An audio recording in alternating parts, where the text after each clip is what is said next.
আমাদের এনভায়রনমেন্ট বা পরিবেশ বিষয়ের টপিক। পরিবেশ বিষয়ের টপিক যখন আমরা বলি তাহলে আমাদেরকে আগে জানতে হবে যে পরিবেশ কি।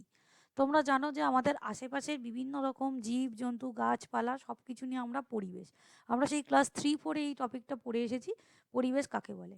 ঠিক আছে, এখানে এনভায়রনমেন্টাল সায়েন্স বলতে আমরা কিন্তু সেই লার্জ অ্যাসপেক্টে পড়বো, যে অ্যাসপেক্টে আমরা হচ্ছে কোশ্চেন আমাদের আসে। ঠিক আছে, সেই অ্যাসপেক্টে একদম হচ্ছে পয়েন্টেড, তার মানে হচ্ছে যেখানে আমাদের কোশ্চেন্স আছে। ঠিক আছে, তাহলে পরিবেশ কাকে বলে আমরা জানি, চলো একবার দেখে নিই। What is environment? Environment means everything that surround us. ওই যেটা বললাম, আমাদের চারপাশে ঘিরে যা রয়েছে তাকে এনভায়রনমেন্ট বলে।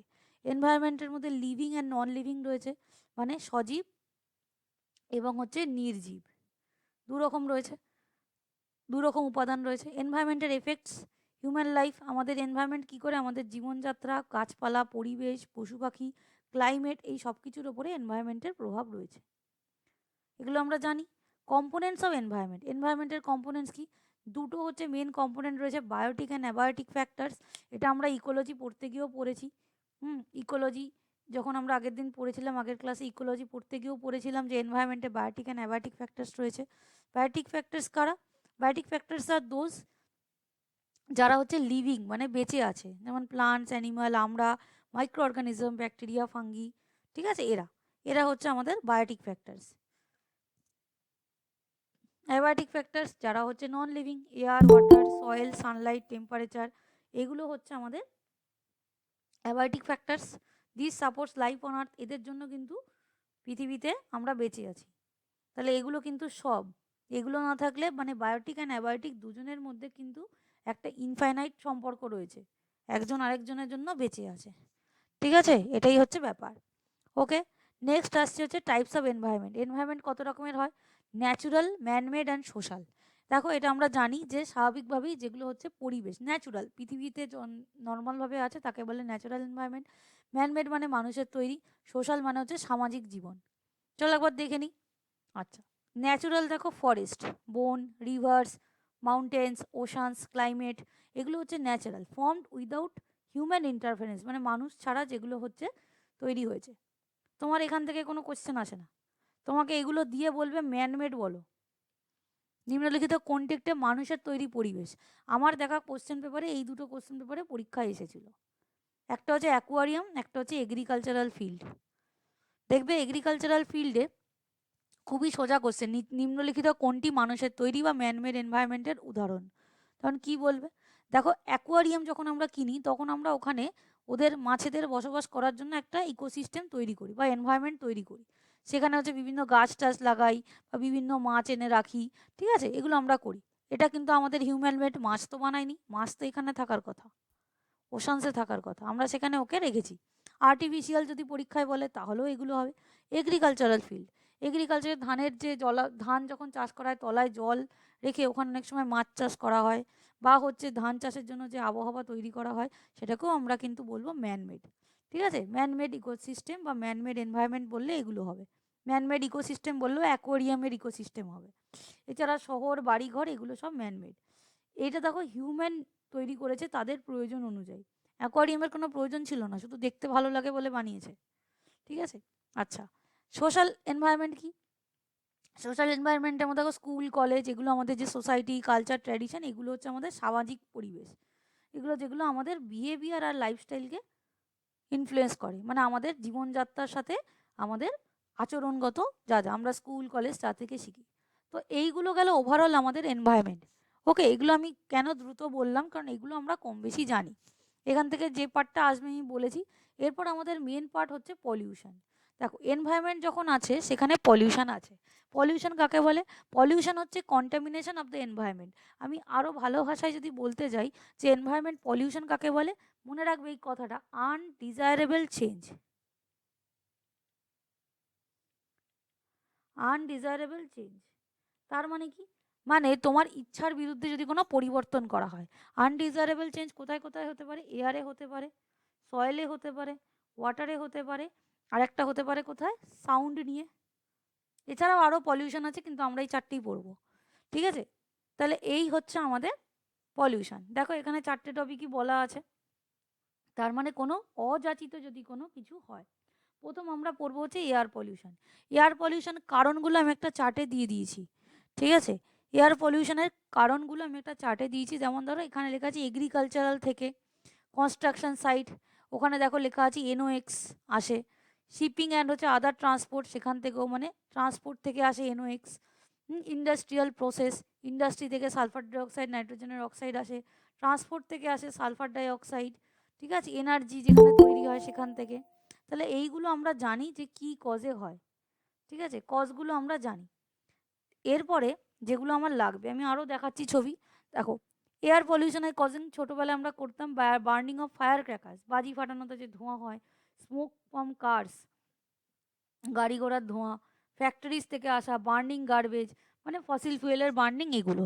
এরপরে চলো এগুলোতে না গিয়ে আমরা আরও ডিপারে ঢুকি, যেখান থেকে আমাদের আরও বেসিক কিছু জিনিস আসে। সেটা আমি একটু লিখছি কারণ এগুলো এরকম তুমি কোথাও পাবে না।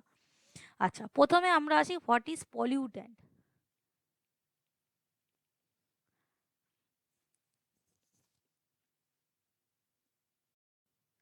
পলিউট্যান্টস কত রকমের হয় দেখো। পলিউট্যান্টস জেনারেলি হচ্ছে টু টাইপসের হয়। পলিউট্যান্টস হচ্ছে যে জিনিসগুলো হচ্ছে পলিউশনের জন্য দায়ী, পলিউশন করে। পলিউট্যান্টকে আমরা দুভাগে ভাগ করতে পারি, বায়োডিগ্রেডেবল, আশা করি বায়োডিগ্রেডেবল মানে জানো, আর একটা হচ্ছে নন বায়োডিগ্রেডেবল, ঠিক আছে? বায়োডিগ্রেডেবল যারা হচ্ছে ন্যাচুরাল প্রসেসে হয়, যেমন হচ্ছে তোমার ডোমেস্টিক সুয়েজ, এগুলো এক্সেট্রা। ডোমেস্টিক ওয়েস্ট মানে বাড়ি থেকে পাওয়া বজ্র পদার্থ, তারপরে হচ্ছে আমাদের যে সুয়েজ যেগুলো আসছে বিভিন্ন ঘরবাড়ি থেকে, নোংরা আবর্জনা, এগুলো। আচ্ছা, নন বায়োডিগ্রেডেবলের মধ্যে পেস্টিসাইড পড়ে যাচ্ছে, DDT, প্লাস্টিক, পেস্টিসাইড, ঠিক আছে? এগুলো পড়ে যাচ্ছে, এগুলোকে আমরা বলবো পলিউটেন্ট। এয়ার পলিউশনের ক্ষেত্রে আমাদের মেন যেটা হয় সেটা হচ্ছে অ্যাটমসফেরিক পলিউট্যান্ট।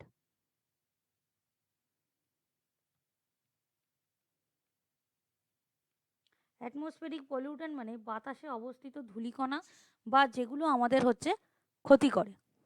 তার মধ্যে দেখো কি কি আসে। এক হচ্ছে particulate matter,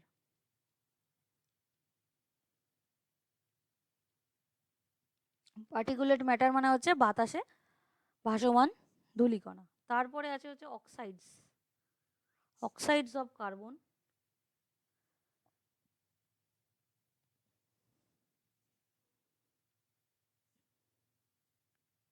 sulphur, nitrogen, smog, আর একটা হচ্ছে হাইড্রোকার্বন। এইগুলো হচ্ছে মেন। তার মধ্যে দেখো আমরা হচ্ছে অক্সাইডস অফ কার্বন, সালফার,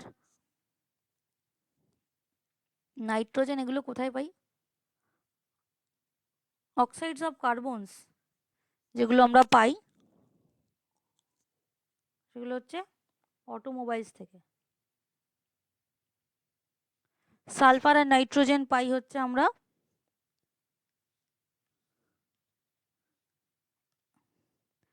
এত কিছু না লিখে, অটোমোবাইলস না লিখে আমি টোটালটা বলে দিই যে আমাদের fossil fuel, fossil fuel burning, fossil fuel জানো কয়লা, পেট্রোলিয়াম, এইগুলোর বার্নিং থেকে, অ্যান্ড হচ্ছে অটোমোবাইল, ঠিক আছে? মানে ট্রান্সপোর্ট সিস্টেম থেকে আমাদের আসে। হাইড্রোকার্বনস জেনারেলি আমাদের আসে হচ্ছে কোথা থেকে? ইন্ডাস্ট্রি থেকে, ঠিক আছে? ইন্ডাস্ট্রি থেকে আসে। আচ্ছা, দেখো এখানে আমি একটা জিনিস লিখেছি, স্মগ। স্মগ মানে দুটো জিনিস, স্মগে হচ্ছে দুটো জিনিস হয়। এক হচ্ছে আমাদের সানলাইট প্লাস হচ্ছে ধোঁয়া, স্মোক, প্লাস হচ্ছে ফগ। ওকে, এরপর SPM, SPM এর ফুল ফর্ম অনেক সময় পরীক্ষায় জানতে চায়, what is the full form of SPM। Actually SPM মানে হচ্ছে ধুলো, এটাকে বলা হয় suspended particulate matter,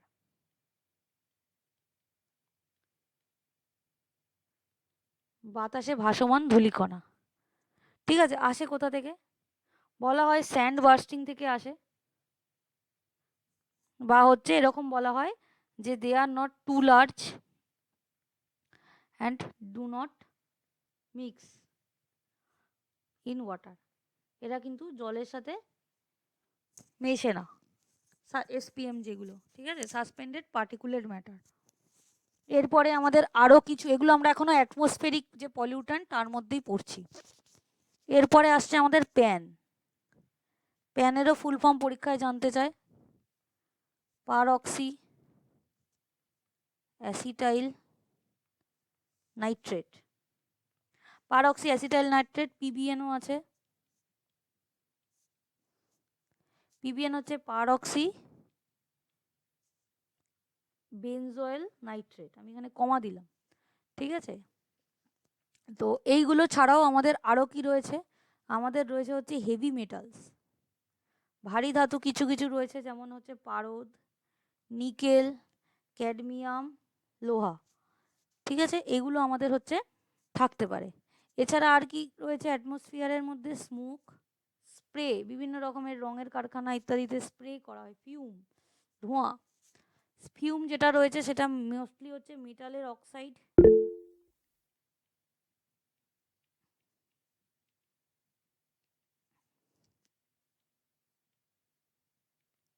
condensation and হচ্ছে সাবলিমেশন।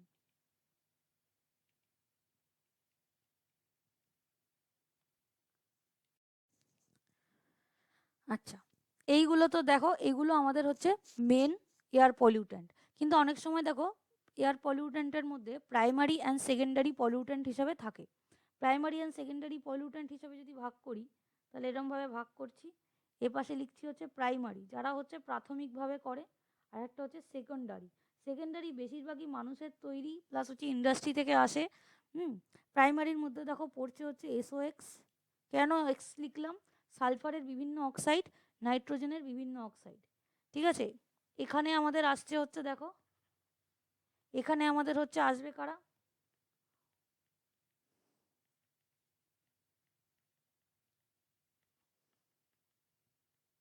এগুলো, এগুলো হচ্ছে সেকেন্ডারি, যেগুলো হচ্ছে মোস্ট আরও হচ্ছে তোমার জটিল, ঠিক আছে, যেগুলো। এছাড়াও রয়েছে হচ্ছে পিসিবি বলা হয়,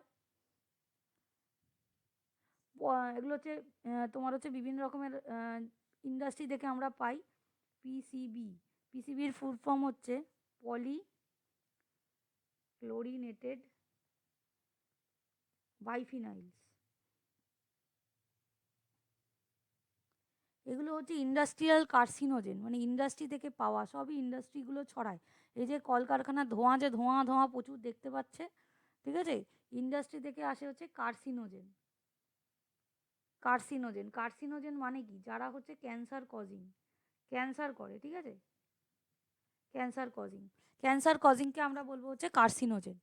তো এইগুলো হচ্ছে আমাদের পলিউট্যান্ট, আশা করি বোঝা গেছে। এরা হচ্ছে আমাদের হচ্ছে সমস্ত পলিউট্যান্ট। এখানে আরও রকমের হয়, তোমাকে এরকম ওজন দিয়ে দেবে, তুমি বলবে ওজন গ্যাস তো আমাদের বাঁচায়, ওজন গ্যাস পলিউট্যান্ট।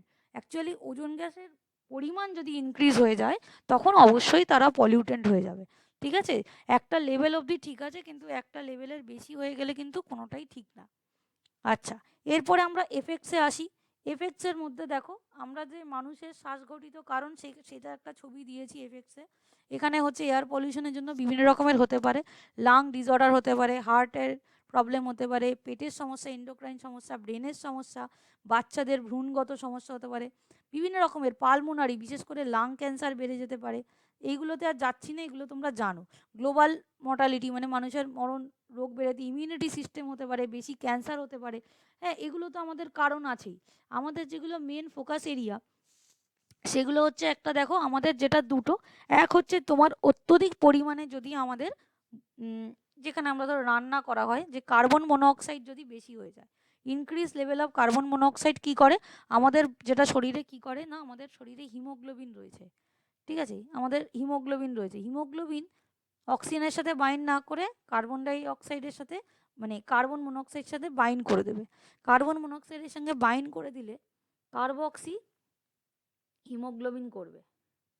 কার্বক্সি হিমোগ্লোবিন করলে যেটা হবে সেটা হচ্ছে আমাদের HbCO বলে একটা কম্পোনেন্ট তৈরি করে আমাদের সাফোকেশন করে দেবে, ঠিক আছে, সাফোকেশন তৈরি করবে। এই অক্সিজেনের সাথে হিমোগ্লোবিনের যত না অ্যাফিনিটি মানে আকর্ষণ, তার থেকে 200 গুণ বেশি আকর্ষণ হচ্ছে কার্বন মনোক্সাইডের সাথে। এই একটা সাফোকেশন হবে। এগুলো হচ্ছে এফেক্টসের মধ্যে পড়ে। মেনলি হচ্ছে আমাদের লাং বা এরকম লেখা থাকে পালমোনারি। পালমোনারি মানে লাং, ঠিক আছে? পালমোনারি ডিজিজেস, বিভিন্ন রকমের ব্রঙ্কাইটিস, অ্যাস্তমা, এগুলো সব হতে থাকবে। এইগুলো হচ্ছে আমাদের একটা কারণ গেল। আচ্ছা, নেক্সট আরেকটা কারণ আসছি আমার হচ্ছে অ্যাসিড রেন। এগুলো হচ্ছে এনভায়রনমেন্ট রিলেটেড, মানে পরিবেশে কি হচ্ছে, একটা তো মানুষের হচ্ছে। অ্যাসিড রেন, অ্যাসিড রেনের জন্য দায়ী হচ্ছে তোমার অক্সাইডস অফ সালফার, সালফারের অক্সাইডরা, আর হচ্ছে আমার নাইট্রোজেনের যে অক্সাইডস আছে, আমি এখানে অ্যান্ড লিখে দিই, এরা হচ্ছে আমাদের মেন দায়ী। এরা কি করে, এরা হচ্ছে তোমার অক্সিডাইজড হয়ে যায়, ঠিক আছে? অক্সিডাইজড হয়ে গিয়ে তৈরি করে হচ্ছে অ্যাসিড। যেমন ধরো সালফার ডাই অক্সাইড রয়েছে, ও হচ্ছে অক্সিডাইজড হয়ে যাবে, মানে অক্সিজেন এসে অ্যাড হয়ে যাবে, অক্সিডাইজড হয়ে গিয়ে SO3 তৈরি করবে, যা জলের সাথে রিয়াকশন করে সালফিউরিক অ্যাসিড তৈরি করবে। আবার NO2 যে রয়েছে সেম, সরি,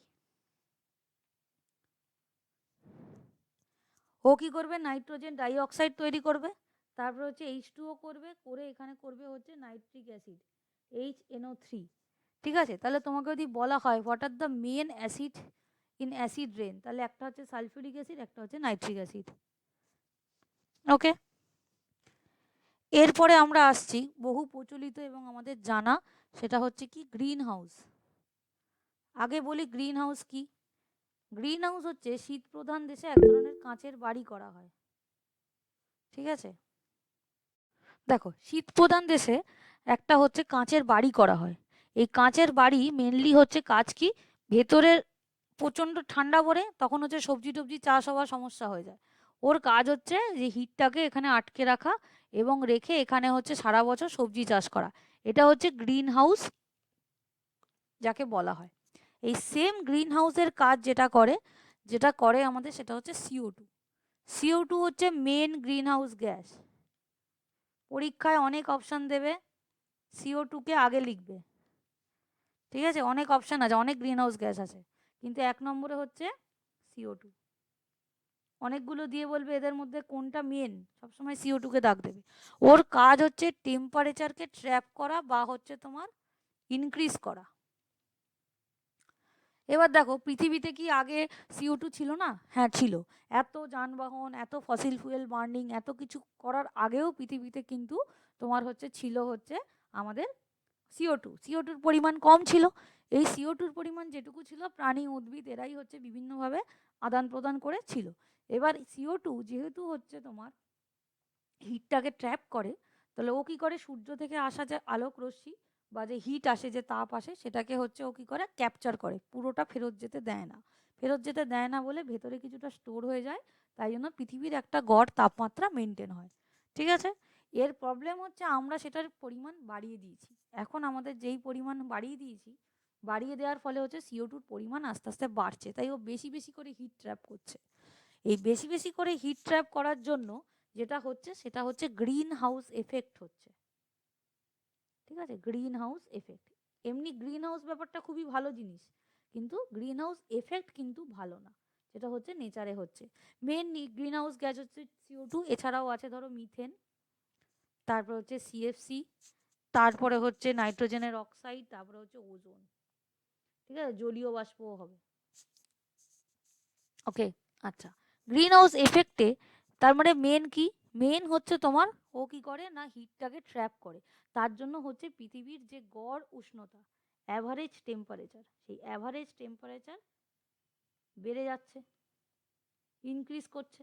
সেই ইনক্রিজ করার জন্য যেটা হচ্ছে, সেটা হচ্ছে গ্লোবাল ওয়ার্মিং। তাহলে এইটা হচ্ছে কজ, এটা হচ্ছে এফেক্ট, ঠিক আছে? Warming, global warming. গ্লোবাল ওয়ার্মিংকে আমরা বলা হয় বিশ্ব উষ্ণায়ন। বিশ্ব উষ্ণায়ন যেটা আমরা দেখছি যে বিভিন্ন আইস ক্যাপস হচ্ছে গলে যাচ্ছে। আইস ক্যাপসগুলো গলে যাচ্ছে কারণ কার্বন ডাই অক্সাইড এত বেশি ট্র্যাপ করছে। এর অন্য একটা ভালো ব্যাপার রয়েছে, দেখো পৃথিবীতে যদি কার্বন ডাই অক্সাইড না থাকতো, তাহলে হিটটাকে ট্র্যাপ করতো না, আর পৃথিবীতে দীর্ঘদিন ধরে আইস এজ হয়ে যেত, পৃথিবী ঠান্ডা হয়ে যেত। যদি যেমন আমাদের ধরো পুরো যেই পরিমাণ তাপ আলো সেই পরিমাণ তাপ আবার ফেরত চলে গেল, তাহলে কি হতো, পুরো পৃথিবীতে আইস এজ থাকতো, আমরা আসতামও না। একসময় এরকম হয়েও ছিল, আইস এজ এসে গেছিলো, ঠিক আছে। এবং সায়েন্টিস্টরা প্রেডিক্ট করছে যে একসময় এরকম হতে পারে, আইস এজ আবার ফিরে আসতে পারে। ক্লাইমেট চেঞ্জের জন্য যা খুশি হতে পারে, অনেক রকমের পরিবর্তন হতে পারে, প্রচণ্ড গরম হতে পারে, একটা দিক প্রচণ্ড গরম হয়ে যাবে, একটা দিক প্রচণ্ড ঠান্ডা হয়ে যাবে, এরকম কিছু হতে পারে। তাহলে গ্লোবাল ওয়ার্মিংয়ের জন্য যেটা হচ্ছে, পৃথিবীর গড় উষ্ণতা বাড়ছে, তার জন্য হচ্ছে কি হচ্ছে, বিভিন্ন হিমবাহ, গ্লেশিয়ার, আইস ক্যাপসে জমে থাকা বরফ সব গলে যাচ্ছে। গলে গিয়ে যেটা করছে, বিভিন্ন পুকুর, নদী, সমুদ্র এগুলোতে মিশছে, মিশে এগুলো গিয়ে সমুদ্রের জলতলের সি লেভেলটাকে বাড়িয়ে দিচ্ছে, ঠিক আছে। সি লেভেলটাকে বাড়িয়ে দেওয়ার জন্য কি হবে, এরম আগামী বছরগুলোতে 25 বছর 30 বছর পরে উপকূলবর্তী এলাকাতে মানে বন্যার প্রাবল্য দেখা যাবে, সুনামি দেখা যাবে। এবং কোস্টাল যে সিটি রয়েছে, মুম্বাই, সিডনি, নিউ ইয়র্ক, বা হচ্ছে আমাদের ওয়াশিংটন, বা যার যেগুলো যেগুলো রয়েছে সমুদ্র বা বড় বড় নদীর উপকূলবর্তী, কলকাতা, এগুলো জলের তলায় চলে যাবে, এরকম কিছু প্রেডিকশন দেওয়া হচ্ছে। এগুলো হচ্ছে গ্লোবাল ওয়ার্মিংয়ের জন্য, ঠিক আছে। এরপর আমরা নেক্সট আসি হচ্ছে ozone hole. Ozone hole, ozone hole বলার আগে আমাকে একটু বলো যে তোমরা কি জানো পৃথিবীতে এই যে অ্যাটমসফিয়ারের কতগুলো স্তর রয়েছে? এই স্তরটা কিন্তু জানার খুব দরকার। স্তরটা কেন? এই যদি আমাদের আর্থ হয়, যেখানে আমরা বসবাস করি, তার উপরের লেয়ারটাকে কি বলে? ট্রপোস্ফিয়ার। এর উপরের লেয়ারটাকে বলা হয় হচ্ছে ট্রপোস্ফিয়ার। তারপরে স্ট্র্যাটোস্ফিয়ার, ঠিক আছে। এই স্ট্র্যাটোস্ফিয়ারের পরে আছে ওজোন, স্ট্র্যাটোস্ফিয়ারের ঠিক পরেই আছে ওজোন। তারপরে হচ্ছে ধরো মেসোস্ফিয়ার, তারপরে হচ্ছে আয়নোস্ফিয়ার বা হচ্ছে থার্মোস্ফিয়ার, আর লাস্ট হচ্ছে আমাদের এক্সোস্ফিয়ার, এক্সোস্ফিয়ার। যেটা হচ্ছে আমাদের আউটার স্পেস এরপরে, ঠিক আছে। এই যে ওজোন লেয়ারটা রয়েছে, এই যে ওজোনের স্তরটা রয়েছে, এই ওজোন লেয়ারটা আমাদের মোটামুটি 50 কিলোমিটার পর থেকে আছে, বলো। নিচ থেকে 50 কিলোমিটার পরে হচ্ছে ওজোন ওজোন লেয়ার রয়েছে, হ্যাঁ ম্যাডাম, ঠিক আছে। ঠিক আছে। পরপর হচ্ছে তোমার লেয়ারগুলো এরকম রয়েছে, মিক্স আছে, এরকম আমরা ভাগ করি, কিন্তু হচ্ছে তোমার একসাথে ওরকম এখানে এই লেয়ার শেষ এরকম না, এগুলো হচ্ছে দেখবে তুমি যদি পড়ো, ওই মাঝে মাঝে দেখবে গ্যাপ চলে আসে, একজন লিখেওছে, ঠিক আছে, ওই ওরকম হচ্ছে ভাগ চলে আসে। তো যাই হোক, আমাদের হচ্ছে তোমার এই যে রয়েছে আমাদের ওজোন লেয়ার, এই ওজোন লেয়ারের মেন হচ্ছে কাজ কি, ওজোন লেয়ারের মেন কাজ হচ্ছে, আমরা রিসার্চ করে দেখেছি, এদের মেন কাজ হচ্ছে আমাদেরকে ইউভি রেস থেকে বাঁচানো। UV race, UVA, UVB, UVC, এত রকমের ইউভি রেজ হয়, ঠিক আছে। আরও আছে ইউভি রে, এ আর বি থেকে মেন হচ্ছে আমাদের বাঁচানোর কথা, ও আমাদেরকে বাঁচাচ্ছে। কিন্তু দীর্ঘদিনের ফলে আমাদের যেটা সমস্যা হচ্ছে, আমরা কি করছি না, আমাদের হচ্ছে ওজোন লেয়ারে স্তর পাতলা হয়ে যাচ্ছে। এই ওজোন লেয়ার পাতলা হয়ে যাচ্ছে, যেটা প্রথম আমাদের দেখা গেছিল 1985-এ।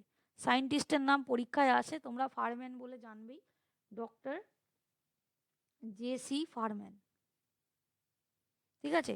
ও হচ্ছে কোথায় দেখেছিল, আন্টার্কটিকাতে প্রথম হচ্ছে দেখতে পেয়েছিল, ঠিক আছে। দেখা গেছিল যেখানে, সেখানে হচ্ছে 30 থেকে 50 কিলোমিটার অফ স্ট্র্যাটোস্ফিয়ার, ঠিক আছে। স্ট্র্যাটোস্ফিয়ারে ও হচ্ছে মানে 30 থেকে 50 কিলোমিটার রেঞ্জের মধ্যে, 50 কিলোমিটার পর থেকে শুধু ওজন, তারপর আবার মেসো, এই রেঞ্জটার মধ্যে ও দেখতে পেয়েছিল, ঠিক আছে, অ্যাটমসফেরিক লেয়ারের মধ্যে। এরপর ব্যাপার হচ্ছে মেন কারণ হিসেবে ও দায়ী করেছিল হচ্ছে সিএফসি অ্যান্ড হচ্ছে নাইট্রোজেনের নাইট্রাস অক্সাইডকে, ঠিক আছে। এইভাবে করেছিল। একে দেখবে স্কুলের বইগুলোতে বলে যে হচ্ছে একটা চাঁদোয়া বা হচ্ছে একটা চাদর, আমরা এটাকে বলি থার্মাল ব্ল্যাঙ্কেট, ঠিক আছে, থার্মাল ব্ল্যাঙ্কেট। এর কাজ হচ্ছে শর্ট ওয়েভ যেগুলো আছে, রেডিয়েশন, ইউভি এ বি, এগুলোকে অ্যাবজর্ব করা। যদি এইগুলো পৃথিবীতে চলে আসে তাহলে কি হবে, তাহলে যেটা হবে সেটা হচ্ছে আমাদের কিছু ডিজিজ হবে, যার মধ্যে একটা রয়েছে স্কিন ক্যান্সার, আর একটা রয়েছে হচ্ছে ক্যাটারাক্ট, ঠিক আছে। ক্যাটারাক্ট মানে ছানি। ও কি করে, 99% হচ্ছে ইউভি রেসকে হচ্ছে অ্যাবজর্ব করে, যেটা কিন্তু করবে না, ঠিক আছে, ম্যাক্সিমাম আন্টার্কটিকাতে দেখতে পাওয়া গেছে। এই হলো আচ্ছা আমাদের, এগুলো সব আমাদের এফেক্ট। এরপর গেল এই এফেক্টগুলোর পরে যেটা আসবে সেগুলো হচ্ছে আমাদের কি করতে হবে, কন্ট্রোল করতে হবে। কন্ট্রোল করার জন্য ভারতবর্ষ সহ বিভিন্ন দেশ বিভিন্ন রকমের আইন কানুন করেছে। প্রথম আসছি ইন্ডিয়াতে। ইন্ডিয়া যেটা করেছে, air pollution prevention and control act. ঠিক আছে, ওখানে আগে নয়েজ পলিউশনের কথা বলা ছিল না, ওখানে নয়েজ পলিউশনের কথা বলা হয়েছে। এই air pollution and prevention act পরবর্তীকালে ওখানে নয়েজ পলিউশনও অ্যাড হয়। প্রথম দিকে শব্দ দূষণ ছিল না, এটা আমাদের ভারতবর্ষ করেছে আইন এনে। এরপর বিশ্বের তাবড় তাবড় দেশগুলো মিলে কিছু চুক্তি সাইন করেছে। যেমন আসছে হচ্ছে Montreal protocol. Montreal protocol, Montreal protocol 1987 সালে সাইন করা হয়, মানে 87 সালে হয়। ঠিক আছে, এখানে অনেক কিছু ডেটা রয়েছে। যেমন ধরো কোথায় হয়েছিল, কানাডা, কানাডার মন্ট্রিল শহরে। কানাডা হচ্ছে দেশটা। কতগুলো দেশ এখানে পার্টিসিপেট করেছিল, 197টা দেশ পার্টিসিপেট করে। সিগনেচার কবে করা হয়, সিগনেচার করা হয় 16 সেপ্টেম্বর 1987-এ। চালু হয়েছে কবে থেকে, চালু হয় হচ্ছে তোমার 1 জানুয়ারি 1989 থেকে। আমি একটু ব্যাক করে আগের স্লাইডে যাব, যেখানে আমি বলতে ভুলে গেছি, যেখানে আমরা যেটা পালন করি। ওজন ডে কবে পালন করা হয়,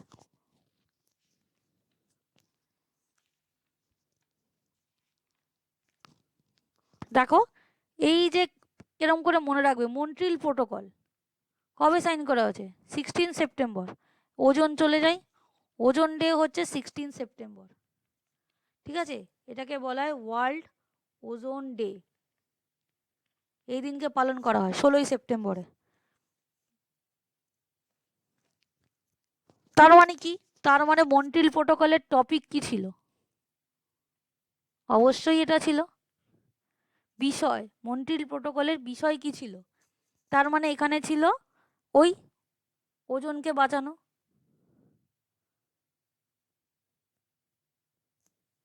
to stop the emission, emission মানে যেসব জিনিস হচ্ছে তোমার ওজন স্তরকে পাতলা করছে, সেরকম জিনিসের ব্যবহার কমাতে হবে।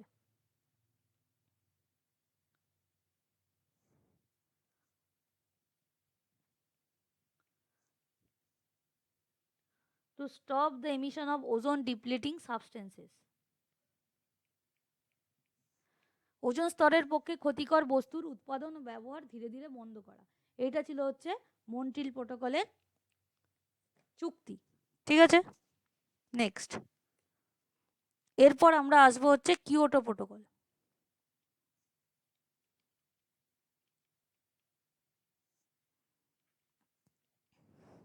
কিয়োটো প্রোটোকল, কিয়োটো প্রোটোকল কোথায় হয়েছে, জাপানে, কিয়োটো শহরে। কান্ট্রি, কতগুলো দেশ পার্টিসিপেট করে, 1992খানা দেশ। সাল হচ্ছে 11 ডিসেম্বর 1997, কিন্তু ভারতবর্ষ তখনও সাইন করেনি। ইন্ডিয়া সাইন করেছে হচ্ছে তোমার 2002 সালে। ঠিক আছে, স্টার্ট হয়েছে আরও পরে, কারণ সাইন করার পরেও এটাকে লাগু করা যায়নি। কেন লাগু করা যায়নি দেখবে, এর কারণ হচ্ছে এখানে যে টপিকগুলো বলা হয়েছিল 16 ফেব্রুয়ারি 2005 সালে এটা হচ্ছে চালু হয়। এখানে যে টপিকগুলো বলা হয়েছিল সেগুলোকে কন্ট্রোল করতে আমেরিকার মতো বড় বড় দেশ ওরা হচ্ছে চায়নি। বলেছিল 6খানা মেন যে গ্রিন হাউস গ্যাস আছে, ঠিক আছে, এদেরকে কন্ট্রোল করতে হবে, মানে এদেরকে ব্যবহার করা বন্ধ করতে হবে। 6খানা কোনগুলো রয়েছে, মিথেন, ঠিক আছে, তারপরে আমাদের যে কার্বন ডাইঅক্সাইড, এইগুলো মেন ছিল। তারপরে আর কি বলেছিল, পলিউশন কমাতে হবে, পলিউশন কন্ট্রোল করতে হবে, আর হচ্ছে ক্লাইমেট চেঞ্জ আটকাতে হবে। যা যা করার কথা সেগুলো করবে। এতগুলো টপিক নিয়ে কিয়োটো প্রোটোকল হয়েছিল, ওই জন্য কিয়োটো প্রোটোকল খুব নাম করা, কারণ এইখানেই প্রথম হচ্ছে গ্রিন হাউস গ্যাসগুলোকে নিয়ে কেউ কথা বলে। এর আগে ওজন বলেছিল যে ওজনের জন্য যারা যারা দায়ী তাদের কমানো, কেউ কোনো শোনেনি। তারও পরে আবার মোটামুটি দেখো বছর 10 পরে আবার এটাকে নিয়ে সিরিয়াস হয়, তারপর গিয়ে করে। আমেরিকার মতো দেশগুলো এটা সাইন করতে চায়নি। এরপর আসে প্যারিস চুক্তি, প্যারিস এগ্রিমেন্ট। প্যারিস এগ্রিমেন্ট দেখো 2015 সালের ডিসেম্বর মাসে করা হয়, ঠিক আছে, প্যারিসে, অবশ্যই প্যারিসে, প্যারিস চুক্তি। এখানে হচ্ছে দেশ জয়েন করেছিল 192টা, সাইন করেছিল হচ্ছে তোমার 22 এপ্রিল 2016, স্টার্ট হয় 4 নভেম্বর 2016। ঠিক আছে, কেন এত দেরি হলো? এর টপিকগুলো মেন যা ছিল সেগুলো নিয়ে এত সিরিয়াস হলো। দেখো এখানেও অনেক দেশ কিন্তু পার্টিসিপেট করেনি। এখানে যে দেশগুলো পার্টিসিপেট করেনি তাদের মধ্যে আমেরিকা ছিল প্রথম, যে বলেছে না আমরা তো পলিউশন করিই না, আমরা কেন এতে সাইন করব। ঠিক আছে, এখানে টপিক ছিল হচ্ছে পৃথিবীর যে টেম্পারেচার 1.5 ডিগ্রি সেলসিয়াস কমাতে হবে। ঠিক আছে, পৃথিবীর টেম্পারেচার 1.5 ডিগ্রি কমাতে হবে। আর বলেছিল যে গ্রিন হাউস গ্যাস যেগুলো হচ্ছে মেন, দেখবে তারপরেই গ্যাসের এমিশন কমাতে হবে, তারপরেই দেখবে আমাদের কলকাতা শহর বা বিভিন্ন জায়গায় ইভির জমানা চলে আসে। ঠিক আছে, ইভির জমানা চলে আসে, এবং হচ্ছে এলপিজি, সমস্ত অটো টটো সব এলপিজি করে দেওয়া হলো এরপর থেকেই। ভারতবর্ষ এখানে পার্টিসিপেট করে আসার পর থেকেই, সাইন করে আসার পর থেকেই অ্যাকশান নিয়েছে। এরপরে দেখো আরও এগুলো করছে, প্যারিস এগ্রিমেন্টে সাইন করেছে। আমেরিকা বলেছে আমরা তো পলিউশন করিই না, এগুলো সব আন্ডার ডেভেলপমেন্ট দেশগুলো করে, আমরা এগুলো করি না। ঠিক আছে, তো এই জন্য হচ্ছে তোমার প্যারিস এগ্রিমেন্ট খুব ইম্পর্টেন্ট। আচ্ছা, এরপরে দেখো প্রতি বছর যে গ্লোবাল ওয়ার্মিং হচ্ছে বা এত গ্লোবাল ওয়ার্মিং হচ্ছে, তার জন্য হচ্ছে তোমার পৃথিবীর টেম্পারেচার 0.6 থেকে 0.9 ডিগ্রি সেলসিয়াস পার ইয়ার বাড়ছে। ঠিক আছে, পৃথিবীর টেম্পারেচার, এবং হচ্ছে এটা হচ্ছে ডবল হয়ে যাবে 50 বছরে, 50 ইয়ার্স, 1.1 থেকে 1.6 ডিগ্রি পর্যন্ত বেড়ে যেতে পারে। এর জন্য আমরা কি করছি, আমরা হচ্ছে আর্থ ডে পালন করছি, ধরিত্রী দিবস। কবে? 2 এপ্রিল, এটাও পরীক্ষায় আসে, খুব ইম্পর্টেন্ট, তারা দিয়ে রেখে দাও পাশে। আচ্ছা, এরপরে আমাদেরকে কিছু ফুল ফর্ম পড়তে হবে, যেগুলো আমি বলবো না, যেগুলো তোমরা নিজেরা হচ্ছে বাড়িতে কপিতে বলবে, আমি মুখে বলে দিচ্ছি। WMO, ইউনিপ, IPCC, UNFCCC। ঠিক আছে, এইগুলো হচ্ছে বাড়িতে খাতায় নোট করে রেখে দেবে। যেমন প্রথমটা হচ্ছে ওয়ার্ল্ড মেট্রোলজিক্যাল অর্গানাইজেশন, তারপর একটা হচ্ছে ইউনাইটেড নেশনস এনভায়রনমেন্টাল প্রোগ্রাম, তারপর হচ্ছে inter government panel on climate change, United Nations framework on climate change. এগুলো সম্পর্কিত দিয়ে বলবে এগুলো কিসের সাথে সম্পর্কিত, এরকম দেয়। ওকে, আচ্ছা, এগুলো তোমাদের হোমওয়ার্ক রইল। আচ্ছা, 2 এপ্রিল যেটা হচ্ছে, যে সায়েন্টিস্ট বা যার কথা এরকম করা হয় যে একদিন অন্তত মানুষকে বোঝানো যে সেদিনকে পলিউশন করবে, তার নাম ছিল গ্রে লর্ড নেলসন, তাকে বলা হয় ফাউন্ডার অফ আর্থ ডে। ওকে, আচ্ছা, এছাড়া আমাদের আরেকখানা জিনিস রয়েছে যেটাকে আমরা বলি হচ্ছে ডবসন ইউনিট। ডবসন ইউনিট কি পরীক্ষায় জানতে চাই, যাকে ডিইউ বলা হয়। দেখো ওজোন স্তর মাপার যে পাতলা হচ্ছে কতটা বা কি, সেটাকে মাপার জন্য আমরা হচ্ছে ডবসন ইউনিট ব্যবহার করি। তাহলে এখানে হচ্ছে to measure the ozone layer. ঠিক আছে, তার মানে ডিউ যদি 200 কম হয়ে যায়, ঠিক আছে, কম হয়ে যায়, তাহলে কি হবে, ওজোন হোল তৈরি হবে। 200 কম হয়ে গেলেই পাতলা হয়ে গেছে মানেই হতে হবে। নর্মাল কত ডিউ, 250 থেকে 300 হলে নর্মাল। ঠিক আছে, যদি হচ্ছে এর কম হয়ে যায় তোমাকে জিজ্ঞেস করবে ডবসন ইউনিট কিসের সাথে জড়িত। এর কোশ্চেন এসছে এটা। আচ্ছা, এরপরে চলো, আমাদের এয়ার পলিউশনটাই একটুখানি লেন্দি আছে, বাকিগুলো তো ইজি। আচ্ছা, এয়ার পলিউশনের জন্য আমরা তো এফেক্ট পড়লাম, একটা আসে অকুপেশনাল। দেখো বিভিন্ন মানুষ বিভিন্ন রকমের তোমার চাকরি করে, কিন্তু কিছু কিছু চাকরির ক্ষেত্রে অকুপেশনাল ডিজিজ হয়। ঠিক আছে, একে বলে পেশাগত বা পেশাবৃত্তীয় রোগ। ঠিক আছে, অকুপেশনাল ডিজিজ। যেমন ধরো সিলিকা, সিলিকা ডাস্ট বা সিলিকা থেকে হয় হচ্ছে সিলিকোসিস। তারপর হচ্ছে আয়রন, যারা লোহার কারখানায় কাজ করে, খুব ইম্পর্টেন্ট, ওয়েল্ডার্সের লাং, তোমরা জানো ওয়েল্ডিংয়ের কারখানা হয়, ঠিক আছে। তারপরে আছে কোল, যারা কোল মাইনে কাজ করে, বলা হয় হচ্ছে অ্যানথ্রাকোসিস। তোমরা অ্যানথ্রাসাইট তো জানোই, কয়লা। আচ্ছা, খুব ইম্পর্টেন্ট, অ্যাসবেস্টর থেকে, অ্যাসবেস্টসের কারখানা থেকে যারা কাজ করে, অ্যাসবেস্টোসিস। তারপরে আসে যারা কটন, তুলোর যারা হচ্ছে তোমার বিজনেস করে, দেখবে ফাইবার ডাস্ট বলা হয়, তাদের যেটা হয় তাদেরকে বলা হয় হোয়াইট লাং ডিজিজ। এদের যদি তুমি লাং দেখো তাহলে এদের লাং পুরো সাদা হয়ে যায়, ঠিক আছে, হোয়াইট লাং ডিজিজ বলে। আচ্ছা, এরপর হচ্ছে সুগার কেন। সুগার কেন আসছে, সুগার কেন যারা হচ্ছে তোমার আখের কারখানায় কাজ করে, ঠিক আছে, সুগার কেন বলে বেগাসোসিস, এস, বেগাসোসিস। আরেকটা হচ্ছে যেটা হচ্ছে হে ডাস্ট, মানে খড়কুটো বা হচ্ছে তোমার গ্রেনস। এই যে দেখবে চাষের সময় যে ধান ঝাড়ে, এখানে প্রচুর হচ্ছে ধুলো তোমার ওড়ে, ঠিক আছে, একে বলা হয় ফার্মার্স লাং। ওকে।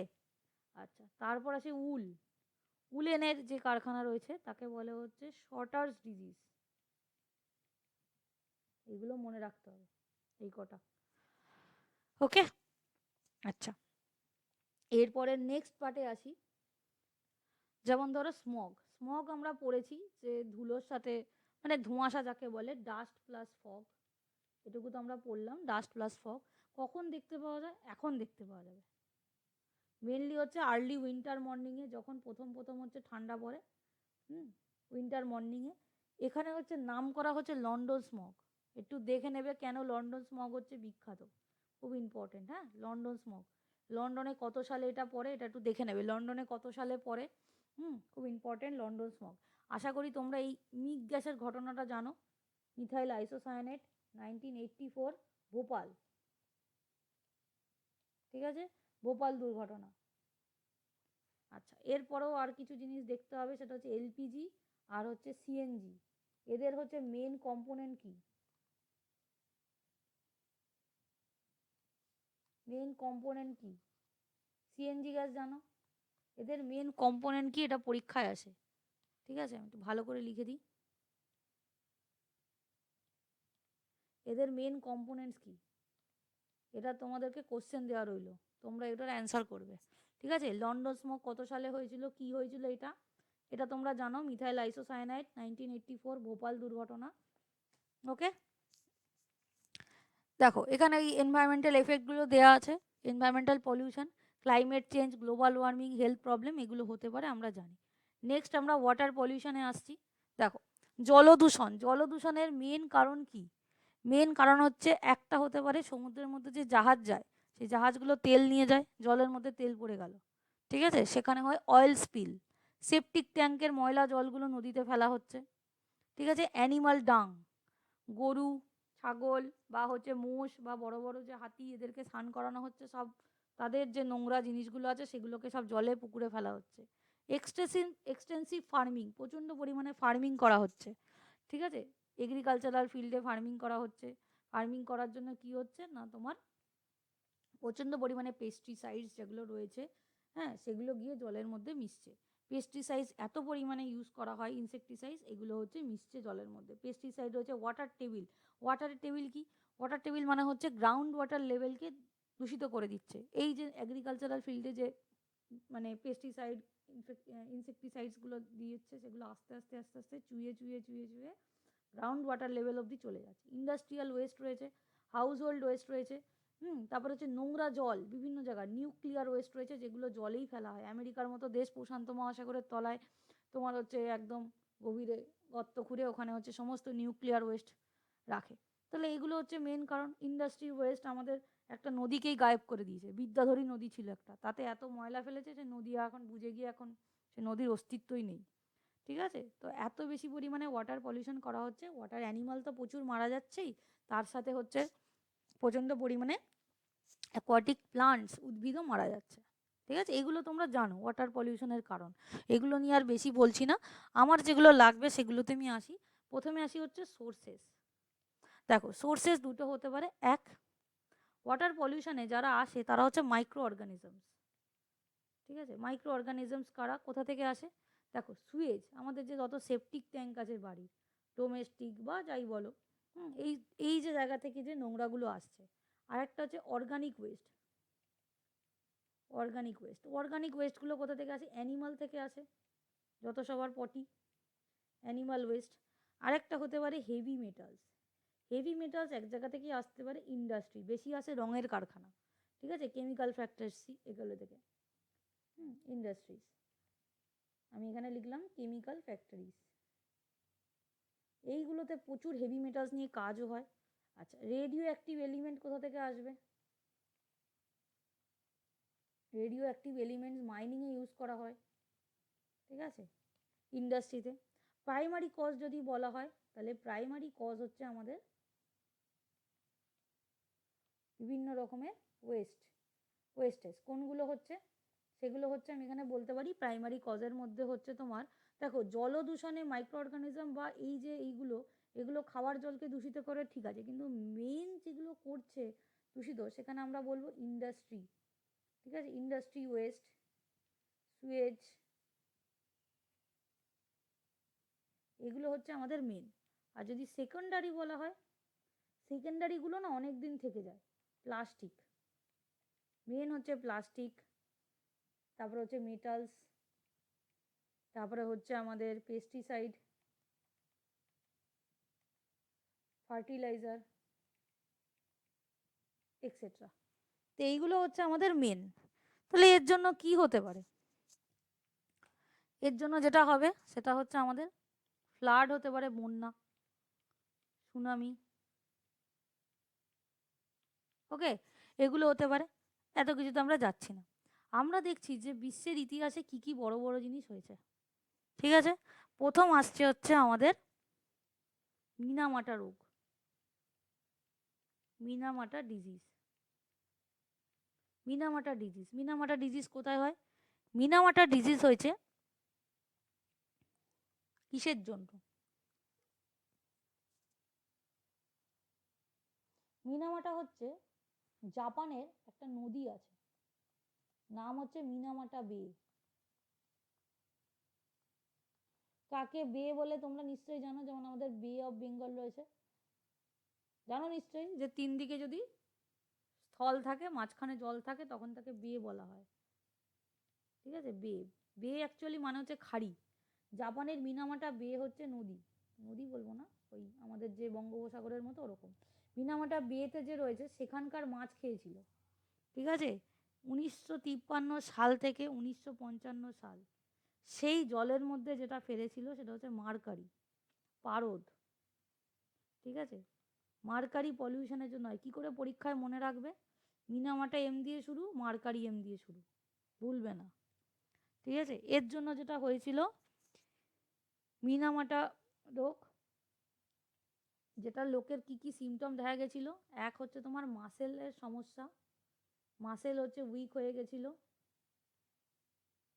কালো মানে তোমার হচ্ছে ব্লাইন্ড হয়ে গেছিল লোকজন, অন্ধ, ডেফ হয়ে গেছিল, কালা হয়ে যাচ্ছিল আস্তে আস্তে। হাত পা হচ্ছে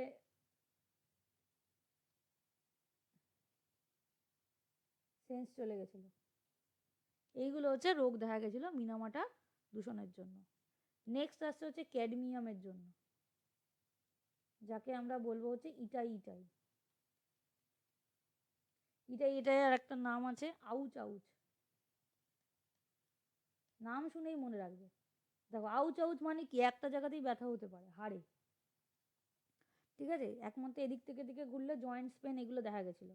ইটাই ইটাইও জাপানে দেখা যায়। জাপানে নদী আছে, নাম হচ্ছে জিনসু রিভার। জিনসু রিভারের মাছগুলো খেয়ে 1968 সালে জাপানে এই রোগ দেখতে পাওয়া যায়। এখানে যেটা মেন হয়েছিল সেটা হচ্ছে বোন ডেন্সিটি লস, হাড় হচ্ছে দুর্বল হয়ে গেছিল। তারপরে হচ্ছে ইউরিন স্টপ, ঠিক আছে, এইগুলো হচ্ছে তোমার সমস্যা দেখা দিয়েছিল। ওকে, তাহলে এইগুলো হচ্ছে দেখো ক্যাডমিয়াম কোথা থেকে, ক্যাডমিয়ামের জন্য এটাই হচ্ছে ডিজিজটার নাম, একে আউচ ডিসঅর্ডারও বলা হয়। ক্যাডমিয়াম পয়জনিং এর জন্য হয়েছিল, এটা মনে রাখবে, একটা তো এম দিয়ে মনে রাখলাম, এটা হচ্ছে ক্যাডমিয়াম, এটা হচ্ছে ইটাই ক্যাডমিয়ামের জন্য। এগুলো সব কিন্তু ভারী ধাতু, আমরা হেভি মেটালস পয়জনিং পড়ছিলাম, দীর্ঘদিন ধরে নদীতে জমা পড়ছে, তুমি সেই নদীরই মাছ রোজ রোজ খেয়ে যাচ্ছ, তোমার আশেপাশে কোন নদীর জলে কোন পুকুর থেকে মাছ নিয়ে আসছে, কোথা থেকে আসছে আমরা কিচ্ছু জানি না। যেই প্রসেসে হয় তাকে বলে বায়ো অ্যাকুমুলেশন, জৈব বিবর্ধন। ঠিক আছে, তার মানে কি তুমি রোজই একই জায়গা থেকে মাছ খাচ্ছ, সেই মাছের শরীরের মধ্যে আর্সেনিক বলো, ক্যাডমিয়াম বলো, মানে পারদ বলো, এগুলো সব ঢুকছে, তারপর তুমি সেই জল রেগুলার পারপাসে ইউজ করছো, তাহলে তোমার শরীরে কি হবে, ওদের প্রভাব আস্তে আস্তে তোমার শরীরে জমতে থাকবে, বায়ো অ্যাকুমুলেশন হবে, তারপরে বায়োম্যাগনিফিকেশন হবে, বায়োম্যাগনিফিকেশন রোজ একটু একটু করতে করতে অনেক হয়ে যাবে, রোজ মাছ খেলে ওখানকার একই রকম অবস্থা। এছাড়াও দেখো আমাদের আর্সেনিক আছে, আমাদের দেখবে আশেপাশে জলগুলোকে মাঝে মাঝে টেস্ট করা হয়, আর্সেনিকের জন্য আমরা জানি ব্ল্যাক ফুড ডিসঅর্ডার হয়। ঠিক আছে, ব্ল্যাক ফুড ডিজিজ হয়, লেড যদি কেউ খেয়ে নেয় তাহলে হবে হচ্ছে ডিসলেক্সিয়া। ঠিক আছে, আর যদি কেউ ফ্লুরাইড, ফ্লুরাইড তো তোমরা জানোই, ফ্লুরোসিস, ফ্লুরোসিস কোথায় হয় কেউ জানো, ফ্লুরোসিস রোগ কোথায় হয় কেউ বলতে পারবে?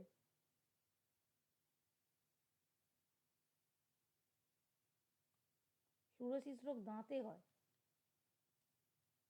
টিথ। ঠিক আছে, ফ্লুরোসিসে যেটা কমে যায় সেটা হচ্ছে ফ্লুরাইড, দেখবে ওই জন্য ফ্লুরাইড যুক্ত টুথপেস্ট মাজতে বলা হয়, বেশি ফ্লুরাইড আবার শরীরের পক্ষে ক্ষতিকারক। ফ্লুরোসিস হচ্ছে দাঁতে হয়, তার মানে এখানে জলে যদি তোমার ফ্লুরাইড বেশি থাকে, তাহলে হচ্ছে তোমার ফ্লুরোসিস হতে পারে, তোমার শরীরে যেতে পারে। এছাড়া হচ্ছে বোনস অ্যান্ড টিথ ডেভেলপমেন্ট ঠিকঠাক হয় না, লো ডেভেলপমেন্ট হয়ে যায়। ঠিক আছে, এইগুলো হচ্ছে আমাদের জল দূষণের জন্য মেন হচ্ছে কজ। তার মানে জল দূষণের যখন কজও আছে তার মানে এফেক্ট আছে। এফেক্টে প্রথম আমরা আসছি বিওডি। বিওডি কি? Biological oxygen demand. Biological oxygen demand মানে কি? মানে যদি কোনো কারণে পলিউটেড ওয়াটারে, ঠিক আছে, পলিউটেড ওয়াটারে অক্সিজেনের চাহিদা, আমি বাংলায় লিখে দিচ্ছি, চাহিদা বৃদ্ধি পায়, নোংরা জলে অক্সিজেনের চাহিদা যদি বৃদ্ধি পেয়ে যায়, তাহলে অক্সিজেনের চাহিদা ওখানে বৃদ্ধি পাচ্ছে, তার মানে হচ্ছে জল দূষিত হয়ে গেছে। এবার তুমি বলবে জলের অক্সিজেন তো কমে যাওয়ার কথা, অক্সিজেনের চাহিদা বৃদ্ধি পাচ্ছে মানে কি, ওখানে প্রচুর কেউ এসে গেছে যে হচ্ছে প্রচুর পরিমাণে অক্সিজেন নিয়ে নিচ্ছে। ঠিক আছে, এই বিওডি লেভেল খুব বেড়ে যাওয়া মানেই হচ্ছে, বিওডি লেভেল বেড়ে যাওয়া মানে হচ্ছে জল হচ্ছে কিন্তু পলিউটেড হয়ে যাচ্ছে। ঠিক আছে, বিওডিকে আমরা পিপিএম এ মাপি, তাহলে দেখো 1 থেকে 2 ppm মানে হচ্ছে খুব ভালো জল। ঠিক আছে, 3 থেকে 5 ppm মানে হচ্ছে ফেয়ার থেকে মডারেট, মানে যেগুলো ওই ফুচকা টুচকাতে দেয় বলতে পারি, না হলে তো আমরা অবস্থা খারাপ হয়ে যেত। 6 থেকে 9 যেটা রয়েছে এটা পোর, আর হচ্ছে 10-এর বেশি হয়ে গেলে একদম হচ্ছে হাইলি পলিউটেড, যেটা হচ্ছে আমাদের যমুনার জল। এই যে যখন পলিউটেড ওয়াটার হবে, এখানে দেখা যাবে কিছু মাইক্রো অর্গানিজম চলে এসেছে। ঠিক আছে, অর্গানিজম যাদেরকে আমরা বলি হচ্ছে অ্যালগি। ঠিক আছে, অ্যালগি চলে আসবে, যখনই জলের বিওডি বেড়ে যাবে তখনই ওখানে কি হচ্ছে না, অ্যালগি বেড়ে যাচ্ছে। এই অত্যধিক পরিমাণে অ্যালগি বা এদের বেড়ে যাওয়ার জন্য যেটা হয় অ্যালগাল ব্লুম হয়, অ্যালগাল ব্লুম। ঠিক আছে, অ্যালগাল ব্লুম কি? অত্যধিক হারে অ্যালগি বা হচ্ছে তোমার শৈবালের বৃদ্ধি। এবার তুমি বলবে তাহলে হঠাৎ করে ওরা বাড়ছে কেন? এখানে আর একটা প্রসেস রয়েছে যাকে বলে ইউট্রোফিকেশন। ইউট্রোফিকেশন বলছে যে জলের আশেপাশে যদি এগ্রিকালচারাল ফিল্ড থেকে 3টে রকমের সার, নাইট্রোজেনের সার, ফসফেটের সার আর হচ্ছে পটাশিয়ামের সার, এইগুলো মেশানো যত সার আছে সেইগুলো কি করে জলের মধ্যে মিশে নিউট্রিয়েন্টস লেভেলকে বাড়িয়ে দেয়, সেখানে এই অ্যালগির গ্রোয়ের জন্য খুব ভালো। ঠিক আছে, এখানে কি হয়, আরও বেশি ময়লা, যত তুমি নোংরা জলের মধ্যে ফেলবে তত বেশি অ্যালগি হবে, অ্যালগি যত জন্মাবে তখন ও কি করবে, অক্সিজেন বেশি বেশি করে চাইবে। অক্সিজেন বেশি বেশি করে চাইবে মানে বিওডি বেশি হবে, আর ও সব অক্সিজেন নিয়ে নেবে বলে অ্যাকোয়াটিক অ্যানিমাল, মাছ গাছ যত ছিল সব মরে যাবে। ঠিক আছে, তোমার আশেপাশের পুকুরে যদি কোনো শ্যাওলা দেখবে সবুজ হয়ে গেছে, গ্রিন হয়ে গেছে পুকুরগুলো, কচুরি পানায় ভর্তি হয়ে গেছে, সেখানকার জলের বিওডি টেস্ট করে দেখো। ঠিক আছে, এরপরে একটা হয় সিওডি, কেমিক্যাল অক্সিজেন ডিমান্ড। এইটা মানে কি, এইটা মানে ওই যে অ্যানিমালসগুলো রয়েছে না, ওরা বেঁচে থাকার জন্য অক্সিজেন পাচ্ছে না, ওদের রাসায়নিকভাবে অক্সিজেনের অভাব হচ্ছে, মানে শ্বাসকার্য চালাতে পারছে না। ঠিক আছে, তখন ওদের যা দরকার তাকে বলে সিওডি। এই বিওডি আর সিওডি দুটোকে মাপতে হয়। সিওডির ফুল ফর্ম জানতে চায়, আর বিওডি অ্যালগাল ব্লুম ইউট্রিফিকেশন থেকে কোশ্চেন আসে। ওকে, নেক্সট আসছে ধরো এফেক্ট। এফেক্টের মধ্যে একটা তোমরা শুনে থাকবে গঙ্গা অ্যাকশন প্ল্যান। ঠিক আছে, গঙ্গা অ্যাকশন প্ল্যান বা হচ্ছে আমাদের যমুনা অ্যাকশন প্ল্যানও আছে। এতে কি হয়, এতে হচ্ছে তোমার কি করা হয়, ইন্ডিয়ার গভর্নমেন্ট চলে, সেটা হচ্ছে গঙ্গার নাব্যতাকে, মানে ওই তলায় যে পলিগুলো পড়ে পলিগুলোকে আস্তে আস্তে ড্রেজিং করে করে তোমার হচ্ছে তুলে নেয়। তুলে নিলে কি হবে, যাতে বড় বড় জাহাজ ট্রলার চলতে পারে, নাহলে ওর কি হচ্ছে ডেপথ কমে যাচ্ছে, গঙ্গার গভীরতা কমে যাচ্ছে। এছাড়া কি করে আটকাবো, অয়েল স্পিল আটকাবো, নোংরা জল ফেলবো না, সুয়েজটাকে ডিসচার্জ করা যাবে না, ক্লিন করে তারপর ফেলতে হবে। ঠিক আছে, এখানে অনেক সময় জিজ্ঞেস করে, দেখো আমরা জানি পৃথিবীতে 97% যে জল রয়েছে সেগুলি ওশানে এবং হচ্ছে সমুদ্রে রয়েছে। অনলি 2% আছে কোথায়, আইস ক্যাপসে মানে গ্লেশিয়ার্সে আছে। এর মধ্যে আন্ডারগ্রাউন্ড কত রয়েছে, আন্ডারগ্রাউন্ড রয়েছে 1% মাত্র, আর আমরা ইউজ করি 0.006% মাত্র। এই 1%-এর এত পার্সেন্ট মাত্র ইউজ করি। একে বলা হয় কি, পোর্টেবল ওয়াটার। আর আন্ডারগ্রাউন্ড ওয়াটারকে কি বলা হয়, ওয়াটার টেবিল। ঠিক আছে, আন্ডারগ্রাউন্ড ওয়াটারকে ওয়াটার টেবিল বলা হয়। পোর্টেবল ওয়াটার মানে ড্রিঙ্কেবল ওয়াটার। তোমার বাড়ির ট্যাপ থেকে যে জল পড়ে, যেটা দিয়ে তুমি বাথরুমে ইউজ করো, তুমি কি সেই জলটা খাও? খাও না, কিন্তু সেটা তো তলা থেকে আসা জল, তাহলে সেটাকে তুমি আন্ডারগ্রাউন্ড ওয়াটার বলতে পারো, কিন্তু সেটা পোর্টেবল নয়। পোর্টেবল অনলি যেটা হচ্ছে পানীয় জল। তাহলে এখানে খালি লিখি যে ড্রিঙ্কেবল ওয়াটার, নাহলে আমরা এত টাকা খরচা করে জল কিনতাম কেন? বিরাট কোহলি কত টাকার জল খাচ্ছে, কেন খাচ্ছে, সেই জানে যদিও, ড্রিঙ্কেবল ওয়াটার। ঠিক আছে, তাহলে এই গেল হচ্ছে আমাদের ওয়াটারের, এটা খেয়াল রাখবে। নেক্সট আমাদের দেখো সাউন্ড পলিউশন আমাদের বেশি কিছু বলার নেই। মোটর ভেহিকলস তোমরা জানো, বিভিন্ন কারণে bursting of fire crackers, loud speaker high ভলিউমে চালানো, কনস্ট্রাকশন বিল্ডিং, তোমার বাড়ির আশেপাশে যদি কাজ হয় সেখান থেকে আসে।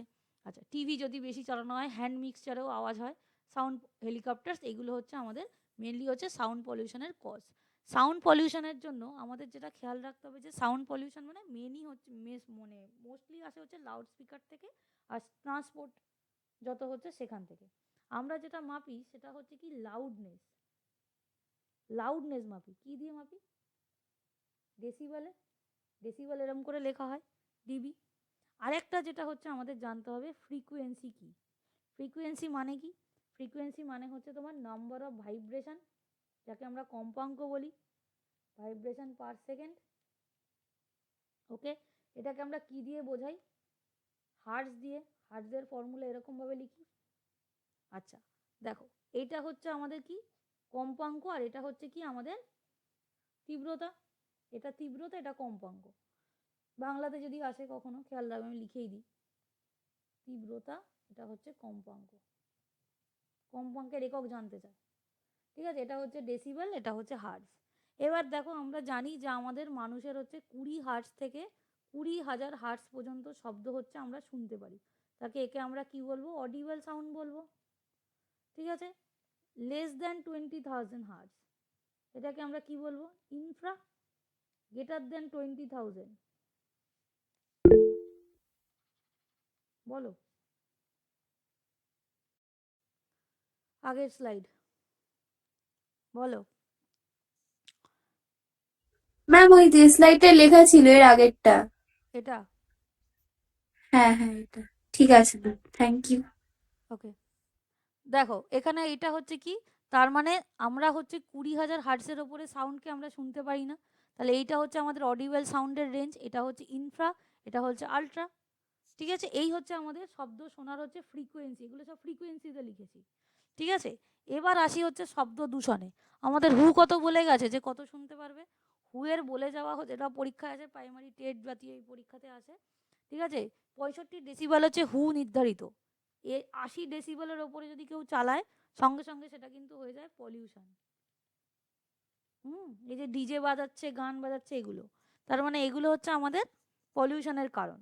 বিভিন্ন কারণে আমাদের কি হতে পারে, কানের প্রবলেম হতে পারে, এগুলো হতে পারে।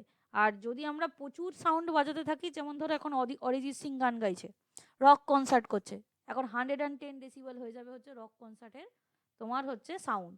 এই যে আমরা স্টেডিয়ামে যাই, স্টেডিয়ামে যেদিনকে মেসি এসেছিল কত ছিল, 130 ডেসিবেল ছিল।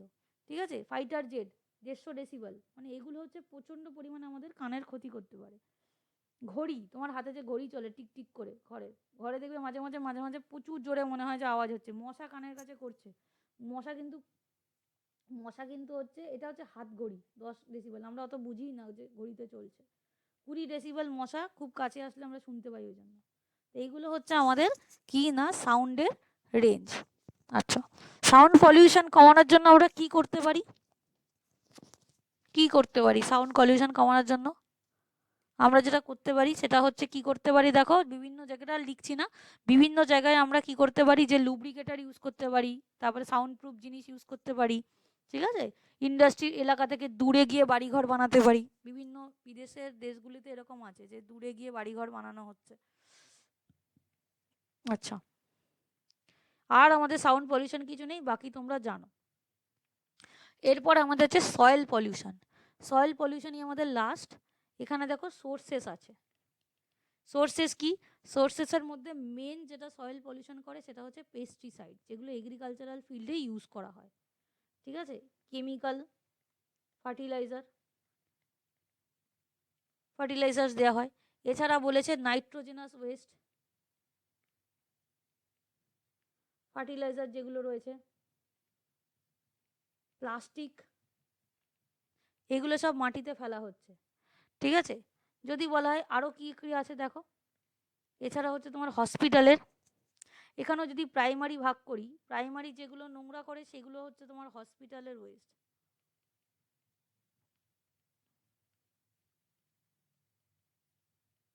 House hold West. আর যদি সেকেন্ডারি বলা হয়, সেকেন্ডারি অবশ্যই হবে আমাদের কারখানা থেকে আসা প্লাস্টিক এক্সেট্রা। ঠিক আছে, ফার্টিলাইজার। তো এইগুলো হচ্ছে আমাদের মাটি দূষণের মেন কারণ।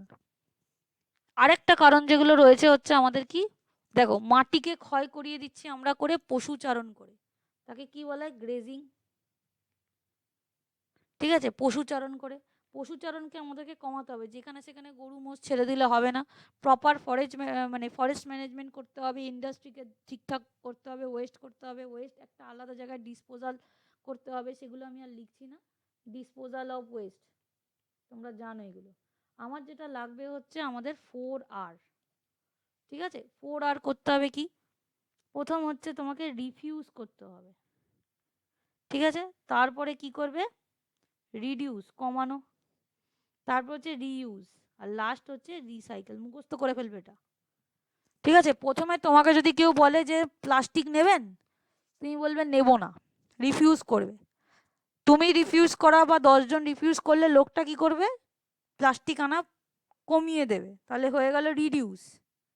ঠিক আছে, তারপর কোনো কারণে একদিন প্লাস্টিক নিয়েছো, রোজ খালি হাতে আবার বাজার করতে চলে যাচ্ছে, ওরম যেন না হয়, ওই একটা জিনিসকে বারবার রিউজ করবে, একই প্লাস্টিককে রোজ রোজ রোজ রোজ নিয়ে বাজার যেতে হবে। লাস্ট হবে হচ্ছে রিসাইকেল, সেটাকে যাতে রিসাইকেল করা যায়, রিসাইকেল করার জন্য প্রপার দেখবে ওই বিনগুলো, ডাস্টবিনগুলো ব্যবহার করা হয়, সেইখানে এদেরকে দিতে হবে। এটা পরীক্ষায় সিঙ্কোনাইজ হিসাবে সাজাতে দেয়। আমি যে গল্পটা বললাম ওটা মনে রাখবে।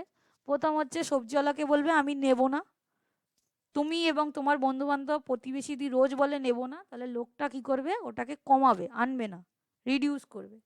তারপর কি করবে, যদি কোনোদিন নিয়ে নাও সেটাকে পুনরায় বারবার ব্যবহার করতে হবে। আর লাস্ট হচ্ছে রিসাইকেল। ওকে, 4R মনে থাকবে। ওকে, এছাড়া আমাদের আরেকটা পদ্ধতি আছে যেটাকে বলা হয় ইনসিনারেশন। ইনসিনারেশন কি? এত বেশি বজ্র পদার্থ যেগুলো জমছে এদেরকে আমরা কি করব, বার্ন করাবো। এবার তুমি বললে বার্ন করালে তো আবার এয়ার পলিউশন হবে, কিন্তু আমি কি করব, এত ডিগ্রি সেলসিয়াসে বার্ন করাবো। একে বলা হয় ইনসিনারেশন, বাংলায় বলা হচ্ছে নিয়ন্ত্রিত দহন।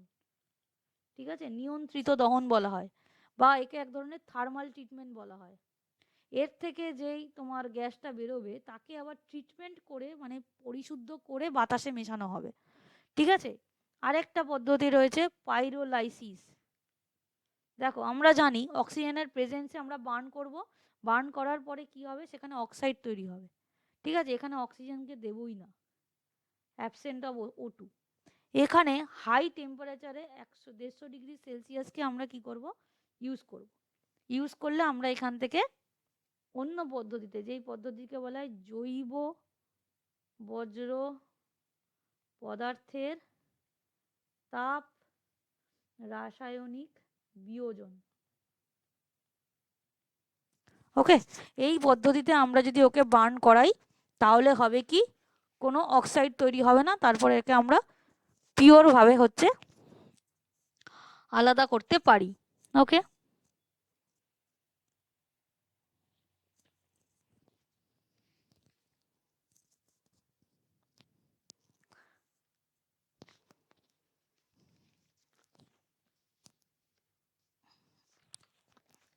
ওকে, তাহলে দেখো এখানে আমাদের সব সয়েল পলিউশন শেষ, আর কিছু বলার নেই এখানে।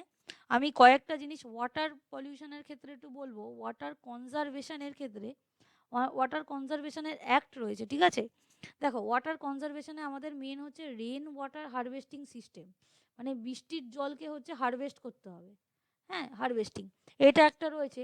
পরীক্ষায় আসে যেটা বাওয়ালিস বা বাউলিস কি, এগুলো কিন্তু হচ্ছে এক ধরনের স্টেপ ওয়েল বলা হয়, বা হচ্ছে তোমার কুহল বলা হয়।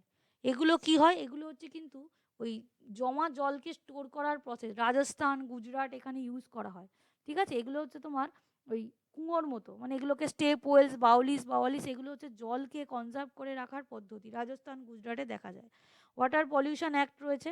আচ্ছা, 22শে March water day, world water day. ঠিক আছে, 22শে মার্চ হচ্ছে ওয়ার্ল্ড ওয়াটার ডে। আর ওয়ার্ল্ড পলিউশন অ্যাক্ট যেটা রয়েছে, আমি অ্যাক্ট বলে লিখছি, 1974, এটা হচ্ছে বিশ্ব জলের পলিউশন, বিশ্ব বলছি সরি, এটা হচ্ছে ওয়াটার পলিউশন অ্যাক্ট আমাদের ইন্ডিয়ার। এইটা হবে হচ্ছে ওয়ার্ল্ড ওয়াটার ডে। ঠিক আছে, এইগুলো হচ্ছে আমাদেরকে জানতে হবে। আর একটা যেটা হচ্ছে, আমাদের দুটো সংস্থা আছে, এক হচ্ছে তরুণ ভারত সংঘ, আরেকটা জিজ্ঞেস করে হচ্ছে ভীমা সিং সংঘ। ভীমা সিং সংঘ, এরা কিসের সাথে জড়িত? বলছে তরুণ ভারত সংঘ, ওকে রাজস্থানের ওয়াটারম্যান বলা হয়, পড়ে থাকবে ইউটিউবে দেখে থাকবে। ঠিক আছে, একে বলা হয় হচ্ছে, মানে তরুণ ভারত সংঘর যে লোকটি রয়েছে নাম হচ্ছে রাজেন্দ্র সিং।